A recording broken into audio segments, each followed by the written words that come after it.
Good afternoon. Good afternoon, everyone. I hope you can hear me well. And I also hope that everybody has had their lunch and not hungry. You had a good break.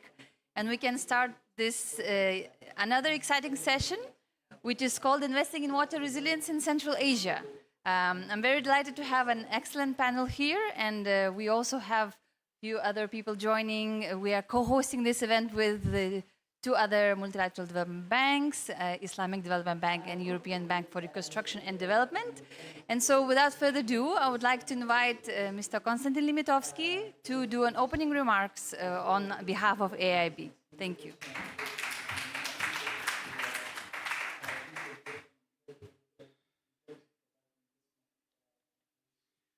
There are not that many of us, so let me address you as dear friends, colleagues, and partners. Very glad to open this session. In fact, this is. I'm trying to avoid the word important. It seems like I'm talking about the important things throughout the whole event. So, but it is an extremely important topic for the Central Asia and for AIB, and I'm really happy to open this session on water resilience in Central Asia. And climate change poses significant challenges in all aspects of our life, and the water sector in particular vulnerable. And Central Asia, with its unique geography and climate, is facing a multitude of these challenges. Water scarcity, increased frequency of extreme weather events, melting glaciers, that's just a few.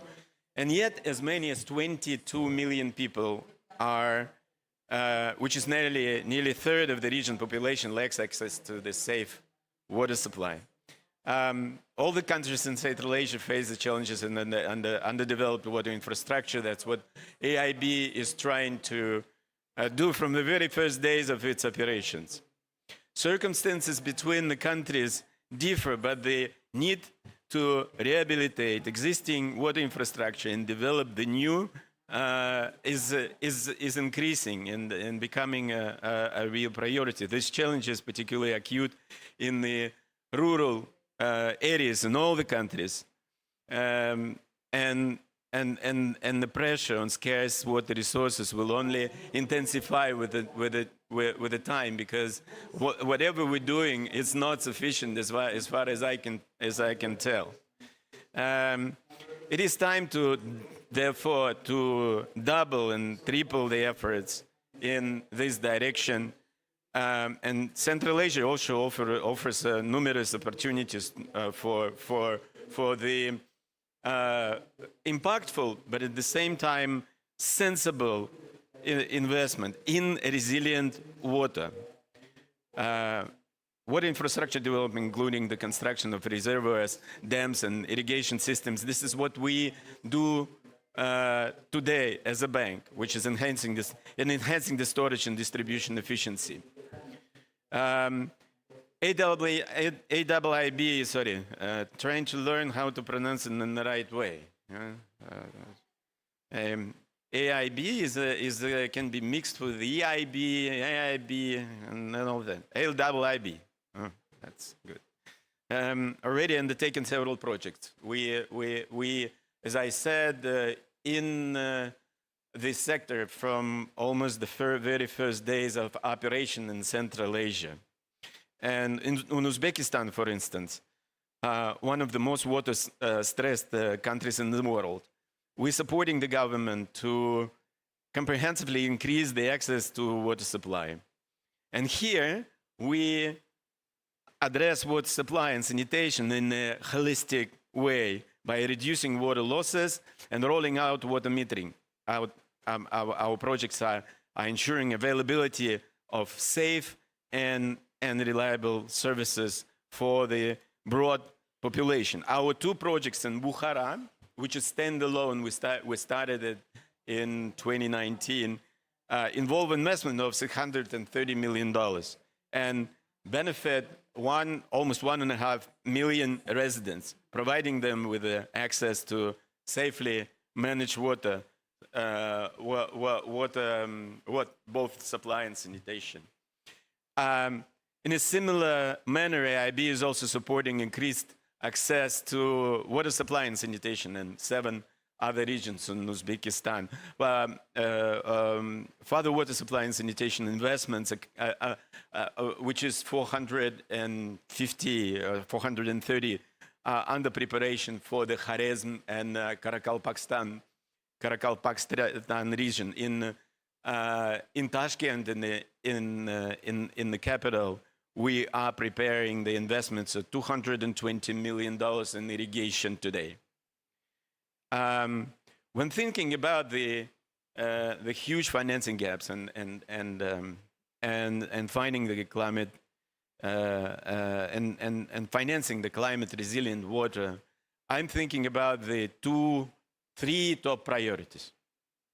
The very first one, I would select that we should join hands with peer multilateral development banks to have financial resources and technical expertise and global outreach to scale up what we have already been doing. So together we're stronger. This was the message which the countries are addressing us to work more together to scale up our resources. The countries require the long-term financing. The industry requires the long-term financing at the lowest rate, especially those projects which are focused on the climate adaptation. Second, we can. It's already. First was generating applause, right? Second, but wait, second. There is second and third. Second, we can think of we can really think out of the box and think about the innovative product in application to the water sectors. Today, we may look at the green bonds, water performance bonds, social impact bonds, variety of blended finance instruments. These are just few examples of innovative thinking which we are trying to apply to the industry. And third, which is becoming the key motive for this conference, is to do maximum to attract the private capital into the industry. This is a tremendous problem for adaptation project especially. But without mobilization of the private sector, we will not be able to cope with all the challenges. The power of all the IFIs present today in Central Asia will not be sufficient. So in conclusion, I would like to say that investing in climate resilient infrastructure in Central Asia is not an option, but a must. It's a necessity today. There is no other way. Only by collaborating with stakeholders and finding the way how to attract the private capital doing more non-sovereign projects is the only way that that can give us the possibility to overcome the challenges and paves the way for the safe and supply of the quality water to the population, growing, very good, growing population of the Central Asia. Thank you very much, and I'm very happy to see my colleagues and friends from the other international financial institutions and the agencies who really cares about this significant and serious problem. Thank you very much.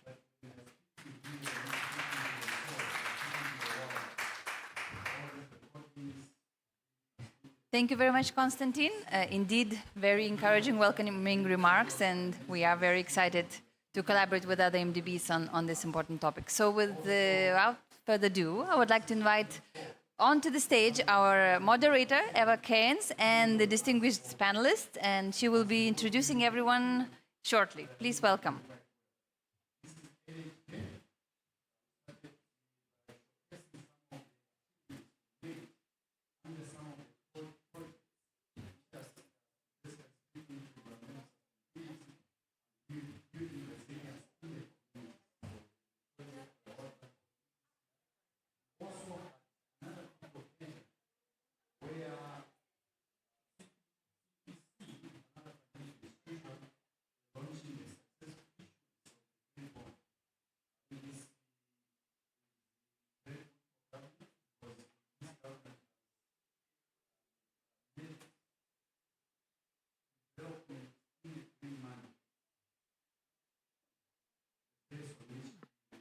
Excellent. Okay, can you hear me okay? Yes, excellent. So thank you so much for inviting me to moderate this session. Before we kick off with a little bit of context and introduction, I work for a global asset management company, so mobilizing private finance, as Konstantin was talking about, is critical for us. And we have done research into water risk, into identifying solutions, adaptation solutions, and I've really found through engaging with companies, for example, it's underestimated very often and really not reflected in terms of understanding the future of physical risks of climate change related to water. But it's also difficult to identify those adaptation opportunities. So I'm really excited to hear from the panel around how we can do that. But a little bit of context to the session first.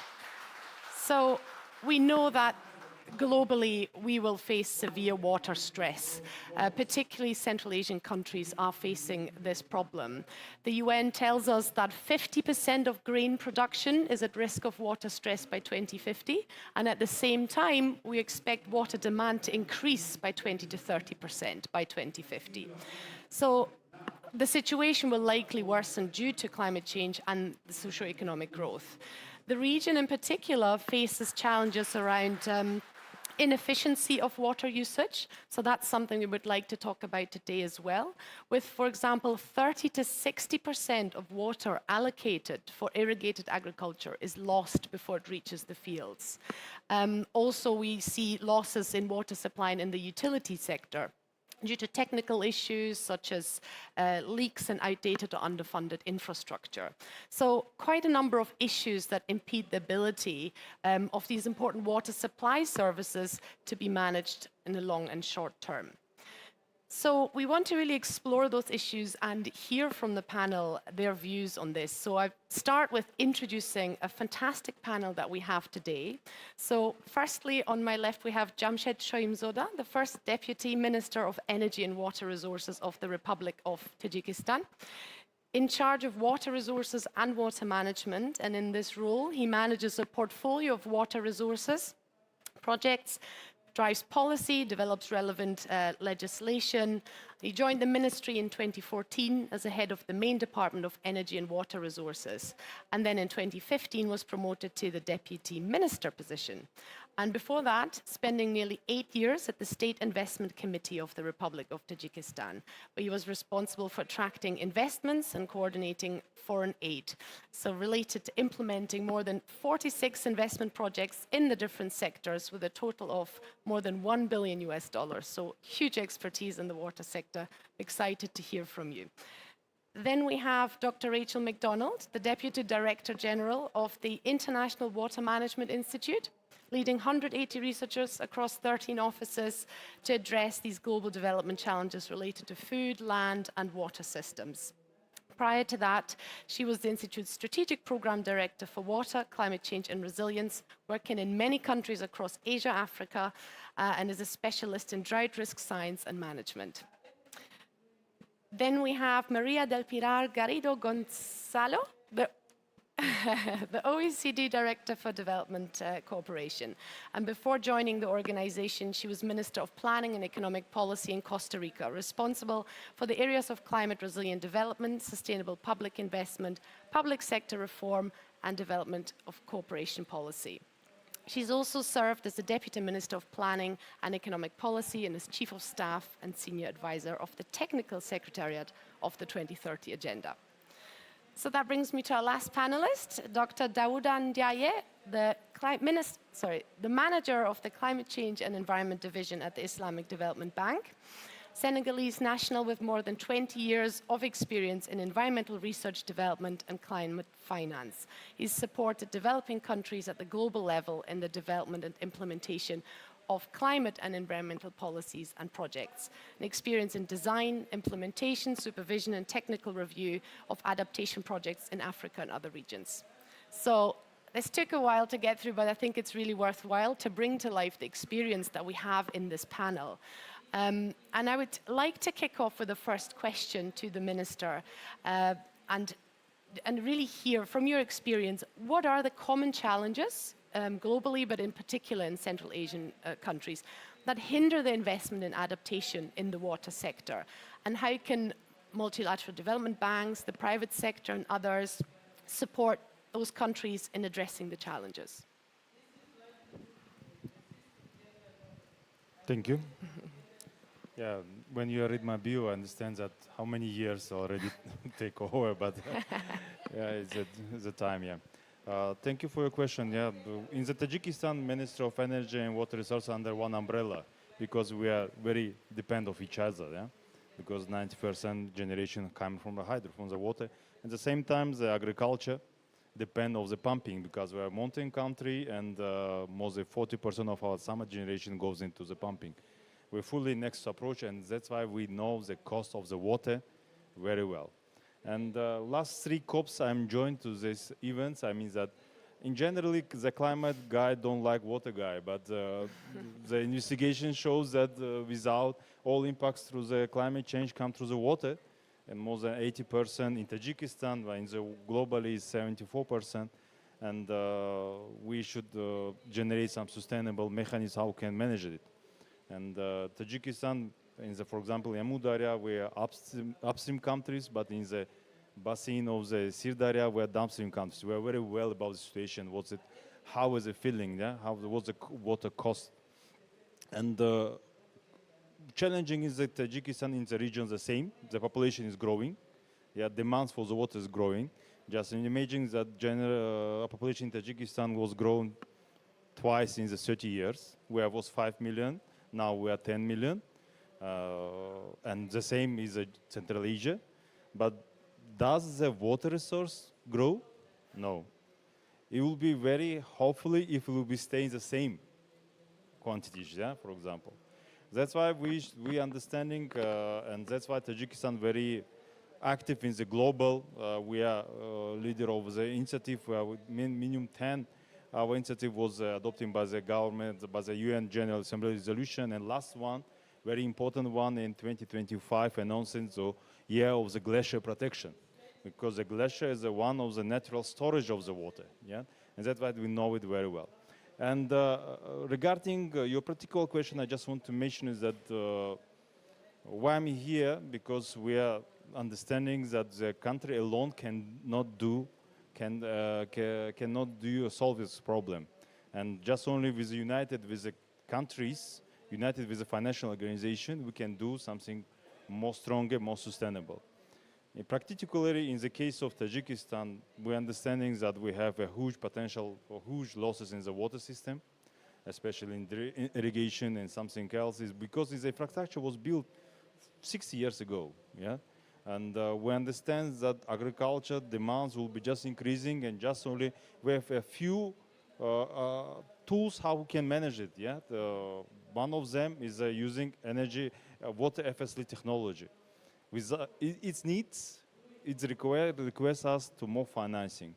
That's why we are working with our partners, and in Tajikistan especially, we are focusing that in the drinking water, where we'll be fully focusing the private sector. Because we already have some experience in PPP project in the drinking water, and we will be continuous this, because the private sector sometimes more sustainable than government sectors. I'm officials. It's difficult to say that sometimes such wording, but it's reality. It's but reality, yeah. Because, and in the same time, we're understanding that if you will be spend more money for infrastructure in Tajikistan, it will be our contribution for the downstream countries. Because if the losses will be reduced in Tajikistan, it means that more water will be available for the downstream countries. And at the same time, we also request the Central Asia countries to do the same. Our friends and in the opening speech mentioned that Uzbekistan have a huge potential because they are needed. We are all doing the water issues, not just only it's funny, it's just only it's necessary, it's just only modern, yeah? We are doing because we are already facing the problem. And as you mentioned, in the 2015 will be very difficult season in Tajikistan, in Central Asia. Last 5 years, we are already feeling that our tools for monitoring and the predictability of the water not working well. We see last 3 years, dry years, and just only with the common approach, I mean the financing is the one side, policy is the second side, third side, united, we should unite it, we can save the problem. I will try to be very briefly. I can speak about my work a whole day, but in any case, I mean, thank no, you. that's very, very important. And to understand that context for your country. It'd be quite interesting, Rachel, to hear from you and your experience across different regions. What hinders that investment and adaptation? What are the challenges that we need to address? So thank you very much for including me. So I'm come from a little bit different. The International Water Management Institute, it's a research and innovation organization. So we try to develop new science, new evidence, new solutions, very much looking at scaling through the private sector. And we work very closely with governments. So we would be talking to the minister about the threats and the challenges and what we want to do. And of course, what we find is everywhere is unique. Everywhere, the environment's unique, the climate is unique, the farming system maybe a little bit more in common, but also the political, the social, and the economic system. So as we're looking at what we would want to do for the investment, we look at the priorities of the countries because we need that political will behind as we're wanting to do. So some of the work that we have been doing in Uzbekistan, if I can use that, and I'm going to probably say this very incorrectly, but it's in the Kashkadaria, which is, I think, one of the provinces you were talking about. We've been working with the government there. We were requested to come in and bring new insight there. And so they asked us to look at 3 different areas because they needed that to support their investments in their... One was about institutional arrangements, looking across, as we were talking just now, about the water, the agriculture, and the other different government ministries coming together. They want us to look at what is the institutional arrangement for water management and water use. And we know that's what the fundamental starting point for investment. They also asked us to look beyond water. They asked us to look at the water, energy, land, and food fragility at a watershed level. So we did a whole analysis about what is needed there. What are the priorities? What are the current demands on those water systems? Because each one of those areas, water, food, energy, is fundamental to the development of that. And they then asked us to benchmark the irrigation practices. So talking to what Mr. Constantine was talking to and what the First Minister was, the Deputy Minister was saying. We know there is investment there, but that investment is not open-ended. So we came in and did all sorts of assessment, benchmarking the irrigation practices so we could target the investment. It needs to be where you're going to get the most returns on that, where you can get where the amount you put in can bring efficiencies in that irrigation system. So we've been delighted to work with the government, with the provincial government here, looking at putting in place data, information, ideas, bringing in we work in countries across all of Asia and Africa, but bringing those experiences into our work in Uzbekistan, but contextualizing it there. So thank you. Fantastic to hear that case study. Thank you so much, Rachel. Maria, coming to you for an OECD perspective on this, please. Yes, so I'm going to take this from the sustainable finance perspective and from OECD, from development cooperation and other instruments, so that could be a good leeway for you too after. And so just two data points. So the first one is that in order to scale up financing flows for water, we have been seeing that in 2023, the needs were in 6.7 trillion. And then now they have been amounting to staggering 22.6 trillion by 2050, which is quite a lot. And then only 3%. They really liked it, no? And only 3% of total private finance mobilized has targeted water and sanitation sector. So very, very little of that. And so what we have been thinking about is how can our development assistance be more catalytic, and how could it be put into this sector, which will require a lot of public funding in order to make the blended finance happen. So what we think is that for blended finance, and and water-related investments, we really have to go back to the basics. We hear from investors that the ticket that the size ticket is too small, or that there is a lot of risk exposure, or that there are limited regional knowledge in this, and that there are high transaction costs overall. But so we think that putting together projects like some of the examples that you have mentioned now, or in your introductory remarks, are key, and also that this pulling projects together into the water and sanitation could be a way in which blended finance funds can actually come in and just fade away all of those mitigation concerns. So. The other thing that I wanted to mention from our experience is that water sanitation or water infrastructure or off-grid sanitation, both of them have different kinds of investments. So when we speak about it, we really have to go tailored approaches, tailor the approach to those, and we really have to acknowledge the different risks and the commercial viability of each of them, and so that blended finance interventions absolutely need to be tailored to those. So we also think that they should be, the bottom line should be also about creating a market. So there has to be market creation so that we create the confidence and the capacities in order to move forward with those commercial investors so that are not yet investing, and then creating and enabling those standalone commercial investments in the long run. So what is the OECD doing to contribute to that? A little contribution to that, which is basically we have done our blended principles. We have already done our guidance. We're updating that. And we also did special blended guidance for water and sanitation projects.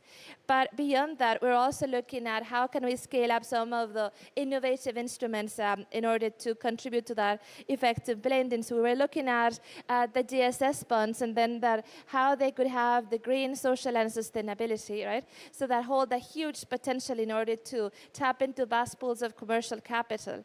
And of course, there is a broader regulatory and enabling environment that the minister was speaking about, and that is key to finance water in the Central Asian region. Just as our moderator also mentioned, there is this problem regarding water usage. So what we have been seeing is that the investment that blending has to also acknowledge the technical and non-technical aspects of the inefficiency of water usage. And then the donor support is absolutely key, working together and co-creating solutions in order to build that capacity and to put it into place. So in conclusion, and to recapitulate, scaling up on money, but also looking at capacity building, co-creation that, and the other one is looking at the broader investment enabling environment, and that comes together with sort of the right regulatory regulation that is put into place in those countries. Thank you. Fabulous. Thank you, Maria. Coming to you, Dr. Dauda, for your perspective, based on your experience, can you bring to life the challenges in terms of mobilizing finance for adaptation around water resilience? No, thank you. I think we've heard here some of the main issues related to the infrastructure, the state of the infrastructure, and the need for operations and maintenance. We heard about the different aspects of the leakages, and we tend to overlook that when we talk about water, a big part of it is going for agriculture. And having all these irrigation systems that are developed in Central Asia, and having it heavily publicly financed, it makes it very difficult to find the right level, whether it's at the national level or whether it's central government, local government, or at the lower level, who will be responsible for what. I think that aspect is quite important, so that you can address the issue in a more sustainable way, right?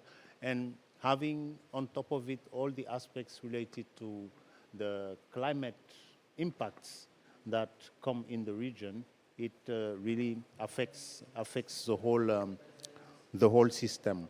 Now, what else have we seen is that on the aspects of the subsidies, the very high level of subsidies is not attractive for the private sector. And we mentioned the private sector here, which is very, very important to come on board. How can we incentivize the private sector to come on board and to be able to invest in these infrastructure and schemes? So the enabling environment that you mentioned, the policy aspect is very important. And lastly, one of the aspects is also at the level of the users, the service fees. The users are reluctant to pay for unreliable water supply, which makes the rate of collection, which is improving a lot, but still at around 70%. So as MDBs, supporting the countries, supporting the governments in addressing these aspects of service fees is also very important. Some of the actions that we have in the countries include introducing water metering, increasing the role of the user organization. How can we have, depending on the area, depending on the country, how can we have the right system in place so that the user organizations or the management organizations can be more involved? So basically, having a more structural change is required to achieve sustainable water financing. Thanks. Okay, fantastic. Thank you. Okay, so really interesting insight from the panel. I think we've heard that there are unique risks and opportunities in every country, but there's no doubt that the water stress situation will only increase. So how do we manage that? And we've heard about the need to upgrade the infrastructure and look at the actual physical upgrades that are needed, but also the need for an enabling regulatory environment with the right incentives, different types of financial instruments, including blended finance.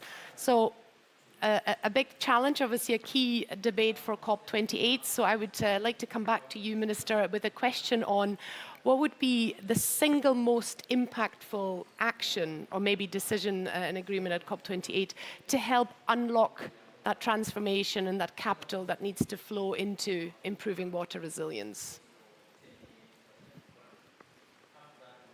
You put us very difficult situation. Is answering with the one single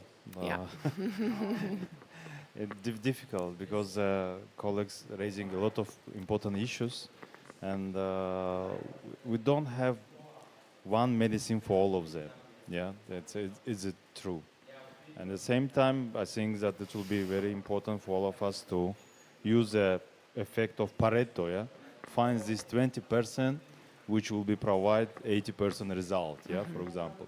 Sometimes a small investment can bring us to the very good situation. But this depends, of course, sometimes all countries are focusing with his own business. It's a time to have some regional strategy, yeah, for example. But in the same time, it's difficult to have the regional strategy.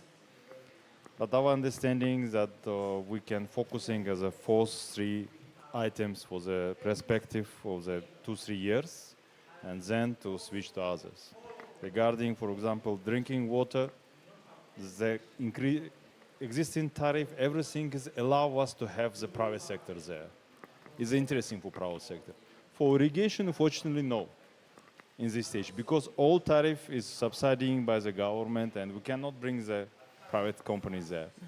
It's a role of the government, and it's a role of attracting the loan, the grants, and something extra. But let's starting what we can. For example, our Uzbek friends put the cluster, starting with the cluster cooperation. We can do the same. We are doing the same. But the challenging is the one region, but the 5 countries a little bit different. In Tajikistan, for just imagine that one water coming to the farm to the 5 pumping stations. The cost of the water 5 times more than in the other part of the region. But in any case, we are not coming here to discuss our problems. We are trying to find solutions together. And our financial corporate organization partners should be also flexible. And very important, I think, is the word of the countries, predictability of the financial is important. We have the good plans, but sometimes the policy is changed not just only the countries, but in the financial organization, and predictability going down. And it means that our plans can achieve our targets. That's why very important to use effect of Pareto together find this 20%, which we can invest, we can work together, which will bring us to the 80% result. Thank you. Okay, thank you. Rachel, your perspective on the one single action and what you'd like to see, especially at COP28 discussions.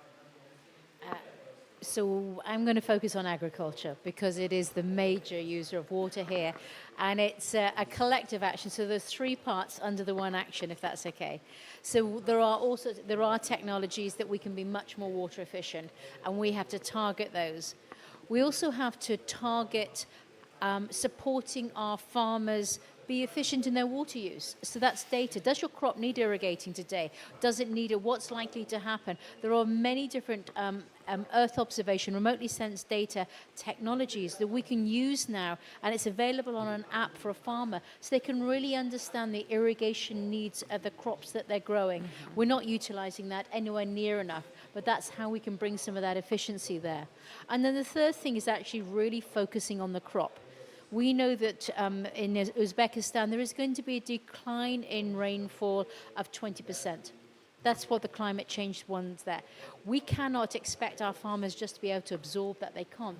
Their farming system. So as we're looking towards the next 20 years, we should be looking at supporting our farmers. And in that comes to a national economic standpoint. What are the crops that are going to be for the future, as opposed to what were the crops that worked yesterday and today? So it's technology, it's accessible data to help farmers be there, but particularly looking at that crops for the future.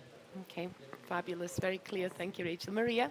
So for me, it has to do with to just assume more responsibility from innovative finance, that sort of can banks come together and then do something about this, or can we put as donors, because I represent the Development Assistance Committee, so can the donors contribute more to this? And that is the sort of the angle of additional funding.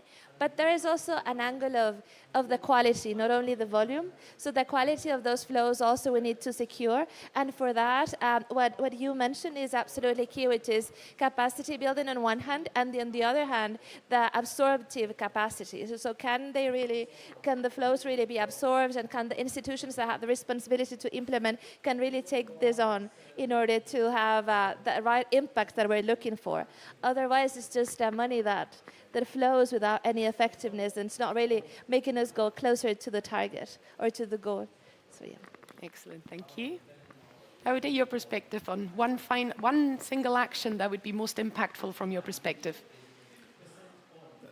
Maybe looking at how the public banks, the multilateral development banks, can address all the aspects of unlocking the private sector finance. So PPP schemes, capacity building, technical assistance, and also the aspects of de-risking, taking the first risk loss, and those aspects, I think, if those are addressed, we could have increased investment and more involvement of the private sector.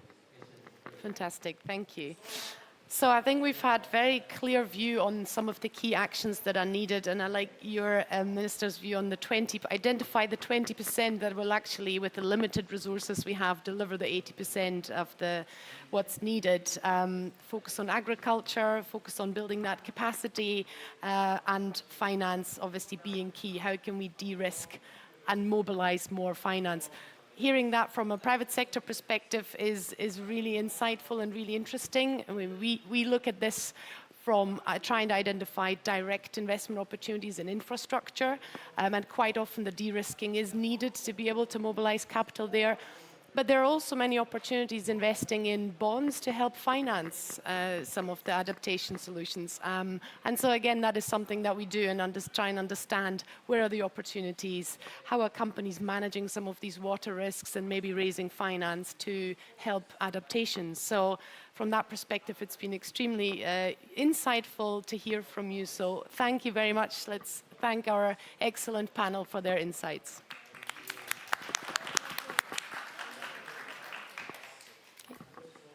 Thank you so much. Maybe the panel may stay.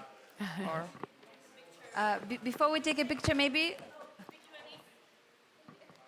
Yes, let's open it for a little bit of a question and answer. Yes, if you could come back, because we still have some time. Good. So perhaps there may be some questions from the audience. I will have it. No. No, but I'll moderate the. Any questions? Yeah. There's a question. I have a very, very quick question.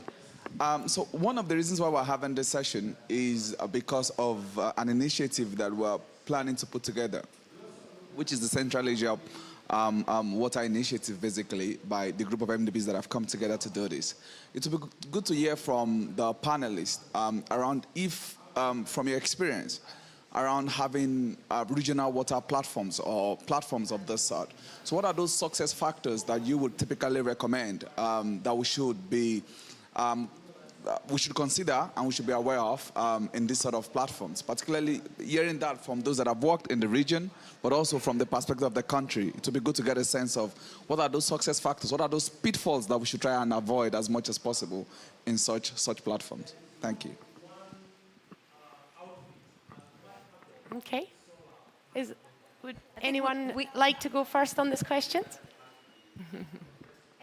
I didn't quite catch what type of platform. Is it a data platform? Is it a technology platform? An investor platform? It's an all-inclusive platform. It has to do with financing. It has to do with sharing of knowledge, experience, and things like that. So considering that this is coming from development banks, so there will be a lot of emphasis on investment, basically. But then the other aspects, including things like knowledge sharing, exchange of best practices and things like that. So you could bring experience from other regions, not necessarily from Central Asia, but it would be good to see how that can be applied in the context of Central Asia. Thank you. Thank you. I mean, if I can start, maybe the aspect of transboundary water systems, very important when you're looking at the region.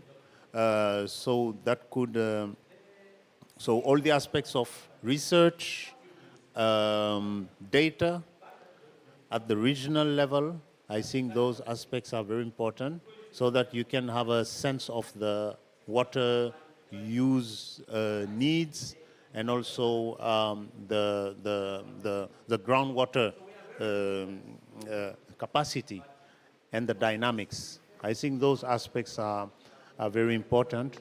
And then, of course, looking at each country's needs and systems so that the regional platform could take those into account. Of course, it's a very good way to attract private sector financing as well, since it opens a large market, and that by harmonizing the systems, it helps attracting big scale private financing. Excellent. I have an example with where OECD countries and with Arab donors also came together for the MENA region for water and sanitation. and 2 study cases with Guinea and Tunisia with the word leading in that moment. But what we saw there is that it made a lot of sense to come together into regional projects because we saw that the risk the perceived risk was lower, and that also in terms of transaction it was a lot better. But it really required disclosing information from all of them, and then using the right data from the local partners and from the regional partners, and then to be able to sort of give it to not only when it is assessed by the donors from both OECD and Arabs. And the other question that we also saw, that it was successful at some point, but the money was moving quite fast, but the observative capacity was not. So then implementation was, because money was flowing, but capacity was not flowing at the same time. So then you would say that's why I stress also the quality of that. So you put the building blocks in place, not only from a financial or investment perspective, but also from the investing in the people and in the system in order to really make it. So if you manage to put in your platform not only an investment angle, but really a peer-to-peer or a knowledge sharing platform and a growing sort of capacity, that for me is the key. Beyond other considerations and blending and all of that we could speak.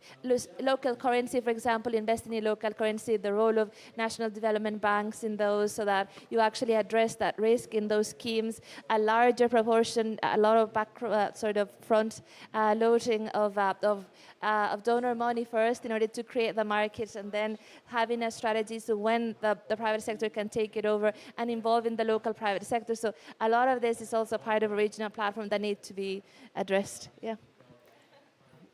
I'm going to give you an example of a different different platform. So today, in the Ethiopian platform, Ethiopian field, and we launched Digital Earth Africa.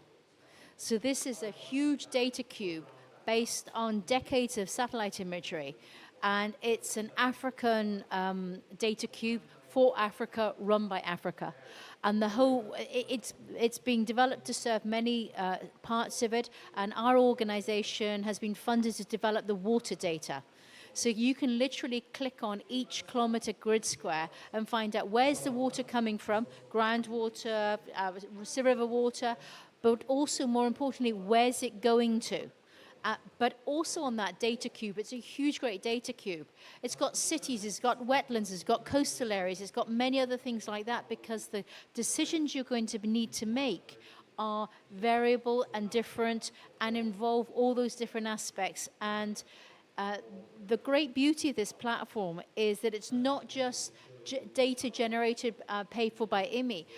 There are all the different government organizations and any organization that needs data, they can develop their own what's called a Jupyter notebook that can go in, take the data out, interrogate it and bring it out, so they can bring it into their ministry, or they can bring it into whatever they want to do. So it's a free access to anybody source of data, and one of the driving forces for it, it's not just about government planning, it's about investment and being able to support investment. Because as an investor, your critical question is about water risk and will there be water there in 10 years' time? And so this is a different platform, and it's obviously a very research and innovation type platform, but it's a very clear line of sight to impact and investment. Maybe from your perspective, Mehdi, there was a question around success factors for projects. So it'd be quite interesting to hear the water projects were leading in Tajikistan, what the key success factors were that made them work well from your perspective. Yeah. But I want to answer to the platform question, Okay, if you allow me. yeah. Because now I'm just remembered I have time to sing, It's good time. Sometimes it's good. And in Tajikistan, I mean, that Central Asia region has a huge history, 6,000 years already. And you know that in the past, how many wars was there? And there was very important decision in any wars. For example, they are not killing the women, they are not killing the children, and they are not killing Mirops. Mirops means the king of the water. Nobody's killing them because they all depend on the water. It means that we have already has such platform for the water issues. In the Soviet Union period, we also have, and after getting independence, we are already established, and with 32 years, 5 countries discussing about the water after getting independence every quarters. I mean that we also, under this umbrella of the International Fund of Saving the Arals, we established the Intergovernment Commission of the Water Ministers. Yeah, under this Intergovernment Commission, we have 2 national research institutes also, related to the water issues. But it means that we already have a good instrument. Just imagine that during 35 years, we are meeting more than 100 times, official meetings, and we're discussing everything regarding limits. I already know about all channels in Uzbekistan. They already know about all my demands also, yeah? We discussing, sometimes our meetings finishing in 2, 3 o'clock in night, before the vegetation period, yeah? And it means that it also very related to the energy in case of Tajikistan. But what we're feeling right now, we under this umbrella, we're also attracting the partners of development partners to financing our common joint projects. But what we're feeling now, the situation is changing, not just only in Central Asia, globally. Approach was 10 years before workable, is not workable. It's the issues, if the question to us. And at the same time, for example, regarding the project, the common project, let's be very frankly, our partners, development partners, will help us. And at the same time, each of them has their own policy. It's very difficult to bring them on the one umbrella. For example, we need some big project for the 300 million for irrigation, which starting in Tajikistan, ending in Turkmenistan. But we can find just only 20 million there, 10 million from budget and 10 million from other, but because the partners have different view on Uzbekistan and Tajikistan. It's a question, and that's why we are coming here. That's why we're trying to attract our development partner, the donor organization, international organization, to be the part of us. Because just only put behind our ambitions and thinking about the regions. Thank you. Thank you. I think that's time up for the panel. Maybe before we close, just to say that our representative from EBRD couldn't join, so let me just close a little bit with a few points that we wanted to emphasize, which Olunji already alluded to. So I think we've heard from the panelists, everyone was emphasizing a need for regional strategy, regional approach, the fact that MDBs need to coordinate together and that MDBs could help to unlock the private sector financing, and that there should be some predictability on financial resources. So with the idea that we are currently developing right now with the Central Asia Water Action Initiative, we hope that amongst at least these 3 MDBs for now and other partners, we can address these challenges and help the countries to access these resources better. So thank you so much for coming, and maybe we can take a photo first, and we'll speak to you again maybe next year. Thank you. Thank you.